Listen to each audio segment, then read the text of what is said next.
let me move back to textiles now. And, you know, that the recovery is beginning to sort of take shape at this point in time. How confident are you feeling?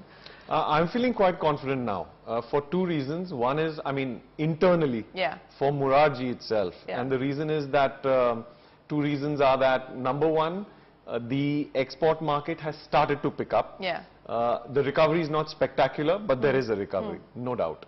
Second is that the Indian market has actually bounced back very, very fast.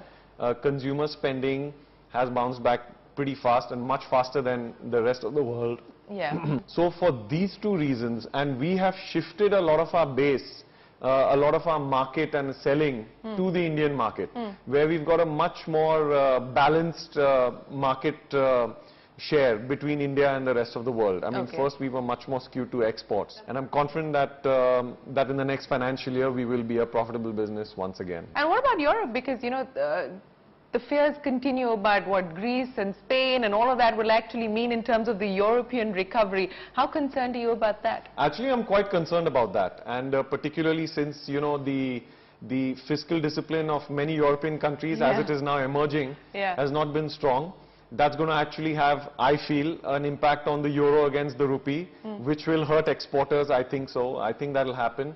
Besides that, internally itself, European economies are growing, and they're recovering. They're out of recession, but the growth is not spectacular at all. For that, I think the main thing that we have to do is that we have to expand into other geographies. I think the US is one clear geography that we are not very, very strongly present in.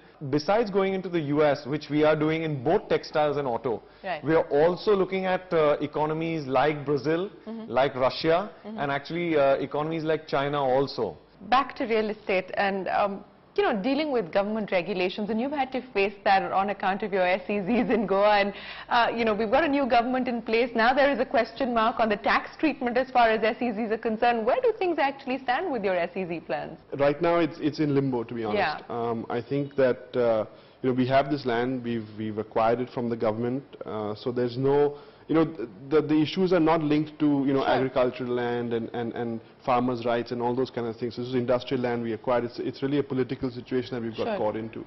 But it's something that's a very slow kind of process. The fact that, you know, although these projects are stuck, it doesn't affect the bigger picture significantly is really a reflection of our strategy. The investment we've made is relatively small. I mean, it's only about a 70-80 crore investment in terms of the land and all the rest of it. Plus, of course, we spent some more money after that on the land and doing work and infrastructural work and things like that. And we got a reasonably large amount of area. We've got 250 odd acres for that. What we also saw happen, and a spate of deals, a lot of real estate guys actually bringing in companies or investors at a project level. Are you looking at going that route significantly? Well, I mean, we will. I think, like I said, I mean, we have a certain amount of money that we want to invest. I think that, you know, over and above that, if there's certain projects of a very large scale which we feel we want to get involved in, yes, we'll work with, you know, private equity or other funds or look at other avenues, definitely. Okay, so we've spoken about the money. You're not quite ready to talk about how you're going to be making the money, so let's talk about the foundation. What really is the idea behind the foundation, and what do you actually hope to do with it? What's the mission statement?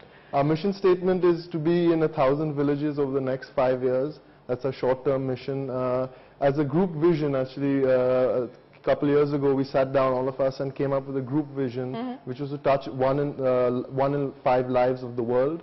Again, it's a very ambitious, on the globe. Sorry, so it's a very ambitious goal we set ourselves, but we said through our businesses, through our foundation, through various aspects, and we have to try and touch that. We're doing 3 basic aspects of the foundation which we're looking at is healthcare, the environment, and vocational skill training. Okay. Have you traveled to the villages yourself to sort of see what's going on? Yeah? Absolutely. Our main base is in Rajasthan, which is the village that the family originally comes from. So our first vocational skill training center is there, and that's kind of our pet project where we're doing everything first and then taking it forward.